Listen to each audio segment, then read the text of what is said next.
Hey, welcome back, everyone. Dr. Boghossian here. We've been talking about the ethics of gun rights and gun control. And today we are going to look at the second part of a two-part series. The previous presentation covered David deGrazia's series of arguments arguing that we need to have stricter gun control. Particularly, he was focused on handguns, where he thinks that if we reduce the amount of handguns in households, we will reduce the amount of accidental deaths, suicides, and homicides.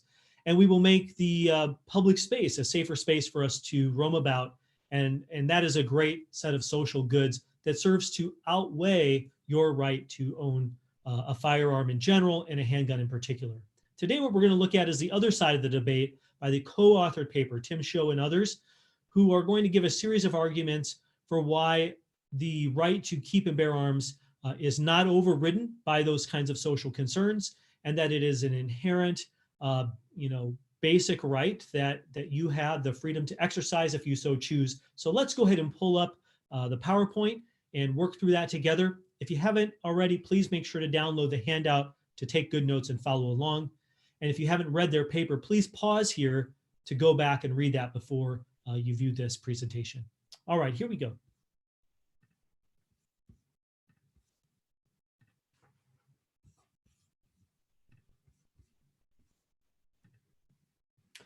Like last time, what we're going to do is define a couple key terms and concepts. The language is a little bit different from deGrazia, but the meanings are generally the same, and so they have the same things in mind.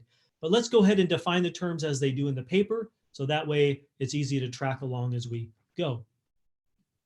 For the co-authors of this paper, a right, a moral right is a claim to some good or service, all right? A claim to some good or service. Now, they're going to agree with the negative positive distinction that deGrazia gave, but notice it's a claim. It can be some claim that you have, and a right functions as a moral shield, right? It protects you from that good or service being taken from you or restricting you from having access to it, on their view. So in their view, we have natural moral rights, natural moral rights. That's all very important language. And I'll come back to that in a second.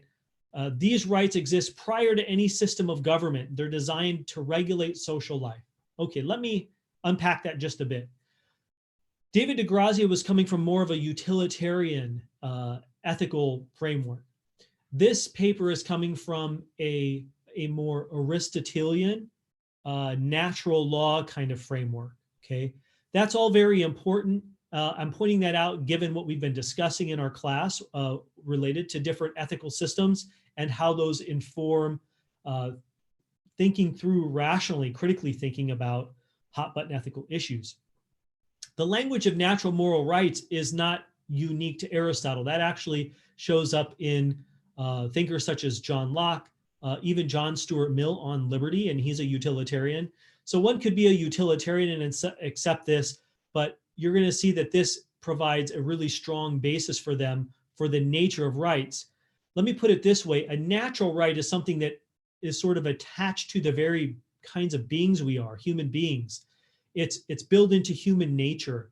That's where it's grounded or pinned down. We don't get our rights from the government. I often will hear students say things like, well, yeah, we have the right to vote because we voted on that and agreed that you have the right. Women were given the right to vote 50 or 60 years ago. Blacks were given the right to vote, after the civil rights movement. Okay, in a legal sense, that's accurate. In a moral sense, that right was always there, just in virtue of being human. In fact, Martin Luther King Jr. was very sympathetic to natural law theory and Aristotle. And part of his case that he made for the rights of blacks to vote was that they were equally human, and any human being, in virtue of being human, has a certain set of inalienable, right, natural rights that are built into human nature itself.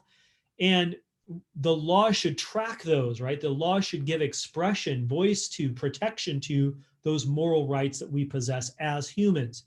And so those rights are there prior to a system of law, a system of government.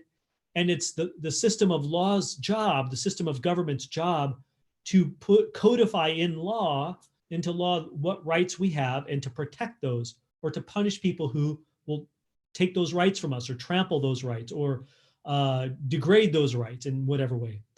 Gun rights are the same way, okay? The same kind of thing. And Bernstein, Shou, and others that they co-authored the paper with argue that gun rights are a prima facie natural right. And this is how it works. Here's their basic argument.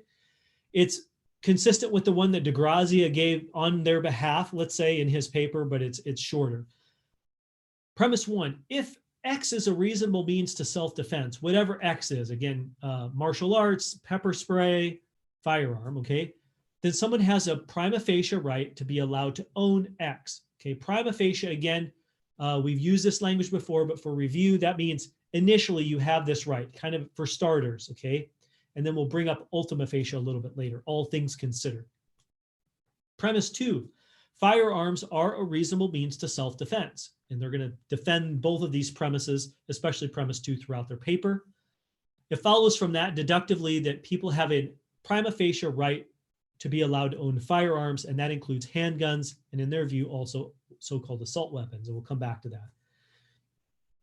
All right, what is their defense of premise one? If X is a reasonable means of self-defense, you have a right to own it. All right. We have a prima facie right to our life and our well-being. In virtue of being a human being, you have the right to your life, to stay alive, and well-being, to have a flourishing life, okay? And to promote that flourishing life in any way that you see fit, as long as it doesn't interfere with the flourishing of someone else or the life of someone else. And so that right is what DeGrazia called the basic right, right? They agree with that. That gives us a further right to defend our life and well-being, all right? We have a prima facie life to well-being, and notice there it's prima facie because that life right can be lost or overridden in their view, right? And we'll get to that, but for starters, right, you could start with your right to life and well-being, but if you commit capital murder, you forfeit that right on their view. And so they would be proponents of the death penalty because they believe that in some cases you can give up your right to life and well-being and the state would be justified to take your life from you. Okay, back to self-defense. If you have a prima facie right to your life and well-being, we can also attach to that or derive from that a right to defend life and well-being. The right to self-defense gives us a moral right to, now step three, right, to keep and bear arms, and that would include handguns. Using firearms enables reasonable self-defense, okay? Having a firearm is reasonable because it provides you with adequate, successful equalization against a perpetrator, an offender, okay, a burglar. They're working with what's called the principle of proportionality in natural law ethics. And again, this goes back to people like Aristotle and Plato, even though they don't call it that. This is the idea, again, that the punishment should fit the crime, or the response to the threat should be, you should have equal access to something that can neutralize the threat. So if someone coming into your house could be carrying a handgun or could be carrying an assault weapon, let's say, or a rifle, whatever, you should be able to have equal measure to neutralize and equalize the situation. And so owning a handgun or a shotgun or a rifle or even an AR-15 would be reasonable because it's possible that you could face that kind of threat. And the only way to neutralize that kind of threat in your household to defend yourself and your family and your stuff is to have proportionate firepower. Now, firearms are also practical and easy to use, and they're reliable in most cases. They're practical because, again, once you have, and they would be for proper training, going down to the gun shop to buy the gun isn't enough. You should go to the gun range, maybe even have a firearms instructor. In fact, Tim Shou, one of the authors of this paper, I've read some of his other work. He's a certified firearms instructor, right? So he would say for sure that you should get proper firearms training, learn how to use the firearm, but it's practical. Once you learn how to load and cock the gun or whatever, load the round into the firearm, it's practical. You point and shoot. It's usually easy to shoot, and it's reliable. That is, it gets the job done. It neutralizes, equalizes the situation. It equalizes, neutralizes the threat. So reasonability, okay, now get this, reasonability can vary from situation to situation. If you're in Afghanistan or some other part of the Middle East where, let's say, automatic weapons are for purchase in the local market or in town, well, then you would have a right to own something like that for self-defense, because the nature of the threat is that someone could walk in with a 50-round capacity magazine that's in a fully automatic weapon and shoot up your house. Well, you should have the equal firepower. But since those sorts of firearms are not legal in the United States, you don't have a right to those, okay? And you're not likely to face that kind of threat. Likewise, you're not likely to face the threat of a tank rolling up into your neighborhood or someone with a grenade, but you are likely to face someone with a handgun or a rifle, a shotgun, or something like this. And so the reasonability of it's reasonable for you to own equal firepower, since it's likely that that's the kind of firearm you could face. Their defensive premise too. Why is it further reasonable and necessary for you to own a firearm if you so choose to defend yourself that way? In their view, firearms, they say, put a distance between the victim and the attacker. So they use this example of Jane. This could just as easily be Joe, right? It doesn't have to be a female, but they're trying to kind of press on your moral intuitions here, where you imagine a single woman living in a bad part of town, right? Let's say downtown Fresno or downtown, Los Angeles or downtown, San Francisco, where it's a distressed area. Maybe there's gang violence that's known to occur. And here is this single woman who could be easily victimized. She could be easily overpowered by a larger male attacker, not only in terms of his physical person, but maybe he's not only big and strong, but he has a firearm. Well, Jane has every right to be able to put a distance between that person and herself to protect herself. What's the best possible, most likely way for her to do that? Well, it's with a firearm. In fact, there was like a 20/20 or 60 Minutes episode a number of years ago where they did just this, and they interviewed women in not just distressed areas, but other areas that were single working women. And they said, look, yeah, you better believe I keep a gun under the bed because, I want to be able to protect myself. And one woman in particular that I recall had installed security cameras, and she saw young males in groups who had at one point tried to break in her house and knock down the door, kick down the door, and to get in to try to steal her valuables. And she said, that's it. And she had multiple guns. And so that's the kind of person that the authors of this paper have in mind. But this could just as well be you, right? If you're a strong male. The point is that it's reasonable to own a firearm of whatever kind, because it can put a distance between you and your attacker. That's exactly what you have a right to do in order to protect your life and well-being. If we ban firearms, as DeGrazia said, that's going to put an unfair burden on people like Jane, or unfair burden on someone who has kids. So even, let's say, as a father, they might say about someone like myself, sure, I can run and I can swing and punch and whatever, and I can call 911, but it puts an unfair burden on me to protect my children and my household if you take a firearm away from me if I was to choose to own one. And so for them, they think laws that restrict gun access actually put an unfair, unreasonable burden on individuals and households. And so that is to actually increase the likelihood of harm. And so firearms are reasonable because if firearm ownership is reasonable because it helps neutralize a situation. Furthermore, they say firearms are easy to use. Again, you can get proper training. I remember, to give you a little personal history, I grew up in the Midwest. It's very much a hunting and fishing culture. And I went through a hunter safety class at the age of 12. I was the youngest one in the class, but that's what I had to do in order to get a hunting license to go hunting with my dad. Now, once you go through a class like that and you take the book study and you pass the book, kind of written test, then you have to do a shooting test, right? And you have multiple instructors who are observing you, and they have the power to not pass you, right? But what they're there to do is show you that it's easy to use, but there are certain safety things that you have to take into account. And they're also effective and they're accurate once you learn properly how to operate them. The co-authors of this paper say, look, yeah, exactly, right? Firearms are easy to use. It's an easy form of self-defense. Telling someone like Jane or anyone to, have a can of pepper spray handy or a baseball bat or a golf club handy is just not fair to them, right? Those things are not easy to use and effective, much less are they accurate, especially if you're a much smaller person being attacked by a much larger person. Resistance with firearm, actually, there's data to suggest that it has reduced injury rates, homicide rates, burglary rates, and so on.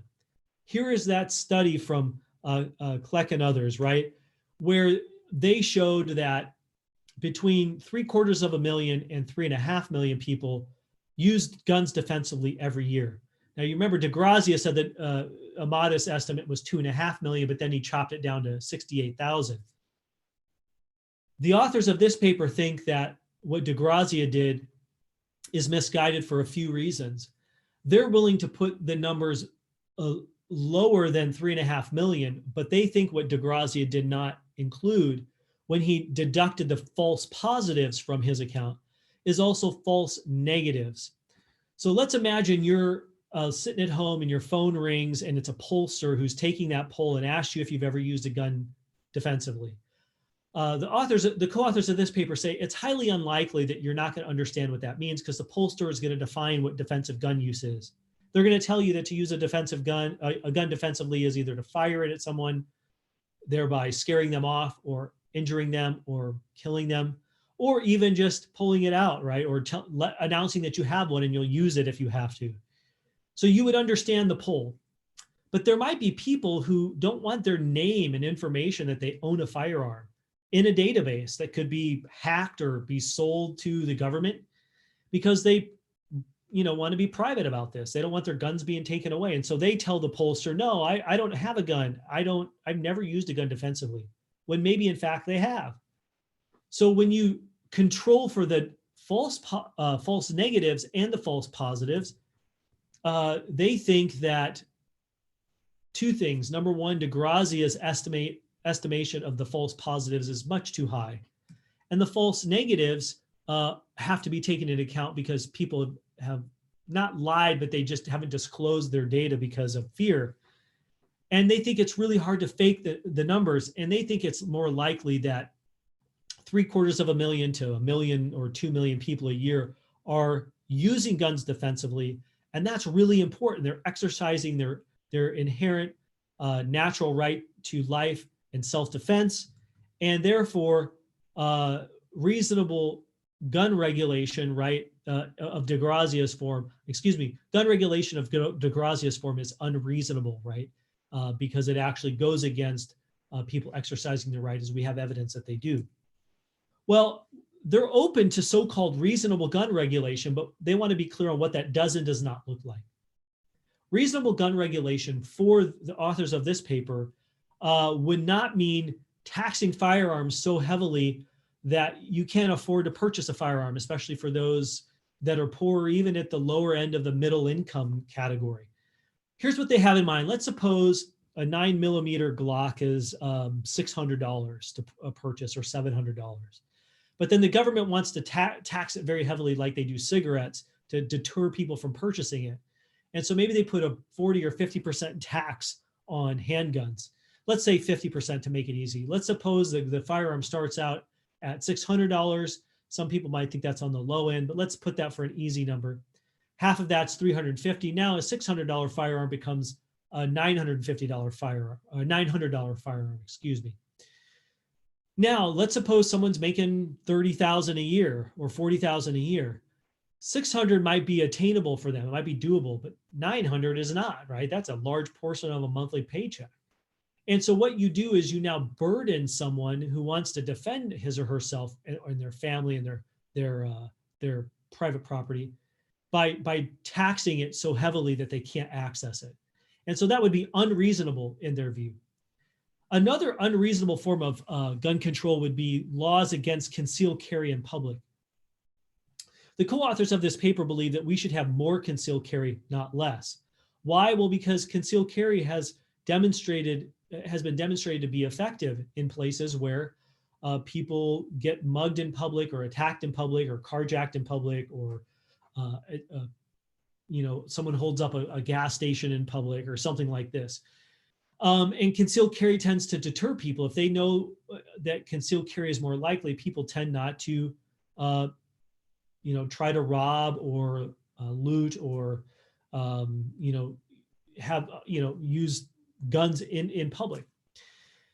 In fact, what has happened is concealed carry, they say, they actually cite this study that shows that concealed carry could have reduced, on average, 1,500 murders a year if people who were murdered were carrying, 4,000 rapes a year, 11,000 robberies, and 60,000 aggravated assaults. They get this number from the same study where we got the defensive gun use study, because what that study also generated is that where by and large these atrocities happen, right? These perpetrations happen, are in gun-free zones. Gun-free zones include all public property, right? Well, especially government property like schools, universities, libraries, etc. In fact, if you look, they want us to think about most of the studies, all of the studies, they say, show that the right to carry reduces violent crime.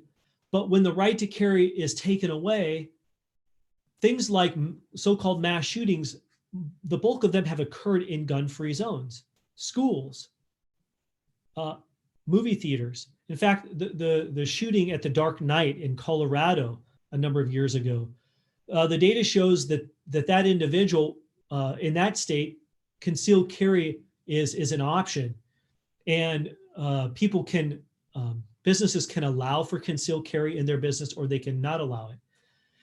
As the story goes, I believe his name was James Holmes, walked by multiple theaters that were not gun-free zones until he found one that was a gun-free zone, and that's the one he went in and shot up during the showing of The Dark Knight.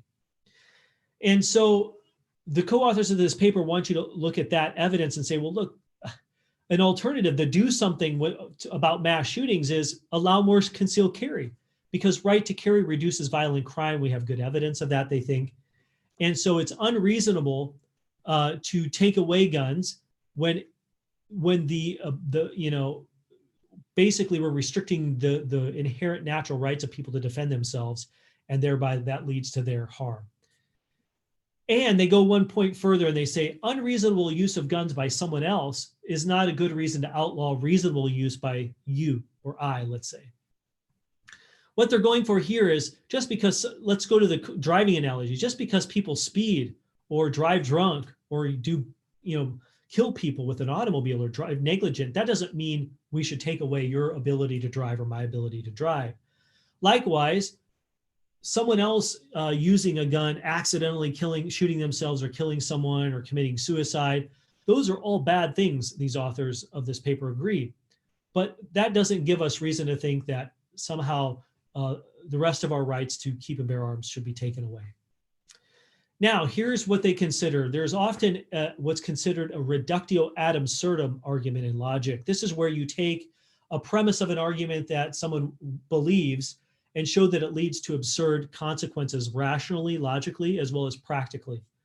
Some people argue counter to the pro-gun side of this paper. Look, if we allow private gun ownership, handguns, assault rifles, and so on, well, then we're going to have to allow people to own fully automatic weapons, tanks, and grenades, and bazooka launchers, and so on. The authors of this paper have a couple responses. They think this is a weak argument.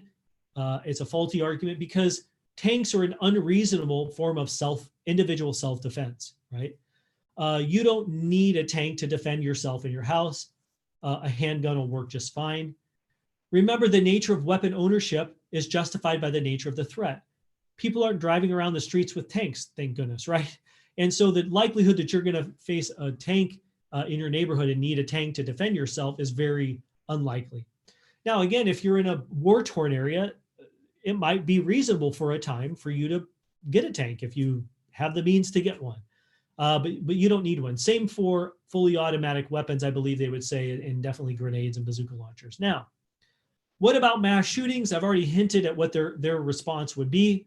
DeGrazia believes that mass shootings are evidence that we should have stricter gun ownership, especially handguns should be by and large taken away and cease production of them for the populace. Bernstein and company argue that mass shootings being used as evidence to take away handguns or even AR-15s and so-called assault rifles wrongly assumes that the prevalence of firearms has led to these events. They don't think that the prevalence of gun ownership is causing the events, right? As the saying goes in logic, correlation does not equal causation. And even if those numbers are correlated, as DeGrazia said, and the authors of this paper think that they're not correlated, gun ownership isn't correlated to mass shootings, it's definitely not the cause. And so since it's not the cause, there's no good reason to take them away. And here's the study I referenced on the previous slide. From 1955 to 2011, nearly every public shooting, right, that included more than one murder, right? And they want to call it mass murder, not a mass shooting. These are mass murders, right? Public shootings have taken place in gun-free zones. Now, the exception would be the few that have taken place like at Navy shipyards or at the Army, barracks or something like this. Those wouldn't technically be gun-free zones, but by and large, they're gun-free zones like schools. And so victims here, they say, are defenseless to defend themselves because of a violation of their right to keep and bear arms. Imagine, they want us to imagine, if you or I were able to conceal carry more often in public, from the grocery store to movie theaters to restaurants to I don't know if you go to church or what have you, or even at school in public places like that. Even if it's not every student, maybe it would be a certain set of people like teachers and administrators who so choose to be properly trained. The bottom line is the violation of your right to keep and bear arms has contributed more to these public mass murders than the gun ownership more generally. And so they think we need more concealed carry, not less. We need more handguns and proper training to use them, not less. Now, they have not made a utilitarian cost-benefit case, but they want to now kind of flip the script on DeGrazia and say, let's play the utilitarian game. Even the utilitarian numbers favor the pro-gun side. The fundamental rights that you and I have to defend our life and well-being cannot be weighed by positive, negative social consequences. They cite what's this famous thought experiment called the utilitarian sheriff. In the utilitarian sheriff example, we might imagine that, let's say, the Fresno County Sheriff has a string of robberies, okay, and they're trying to put a stop to it. So what they do is they apprehend someone that they think did it, but they can't prove that they're innocent. So they torture this person for information because they believe that person knows who really did it. Well, does that person have a right to not be tortured? Do we have a right to torture them to put a stop to the robberies? Well, the answer is no. That person still has bodily rights to not be harmed in that way, no matter what the social benefit would be. By analogy, you and I, they think, have a right to keep and bear arms no matter what, how badly others are misusing, right, misappropriating their right to keep and bear arms. And so again, the negative use of other people's rights or improper exercise of their rights does not serve as an overrider for other people's rights of the same kind. They want to go back to this famous study by Keck and others, and the CDC actually did a study in 2010 that showed that on average in a given year, there are only 31,000 firearm deaths. Now they think that that's bad. They would like to see that number go down. Again, they think it could be lowered by more concealed carry, more savvy training in gun ownership to store it safely and to use it properly. But they want you to think about an important contrast. In the same year, there were nearly 500,000 deaths due to smoking and nearly 100,000 alcohol-related deaths. Now, their point isn't, they think absolutely we should not go back to prohibition of alcohol or cigarettes. If you want to smoke and run the risk of dying of lung cancer or what have you, they think that that's a freedom that you should have. But they think it applies all the way across the board, right, to firearms.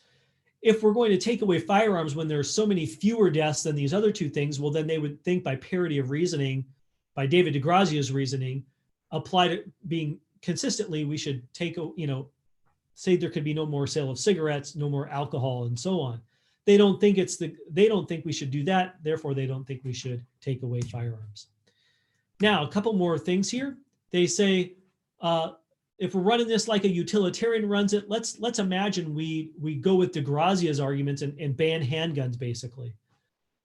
They say, well, let's look at this sample set of a country that's tried that. Back in 1998, after a string of mass shootings in the UK banned handguns. Between 98 and 2005, almost a 20-year stretch there, right? I'm sorry, it's almost a 10-year stretch. Injuries and deaths from guns spiked 340%. That is the exact opposite of what they were going for, right, in banning handguns. And so there's no good reason to believe that banning handguns is actually going to get the result that DeGrazia thinks, okay? Even if there's some intuitive appeal on the surface. Our country is not like other small countries. People might point to places like Sweden or Switzerland and so on. The UK is a better example, right? Because it's a larger area. It's had handguns in production, right? And in possession for many years. They took them away and that didn't do the trick.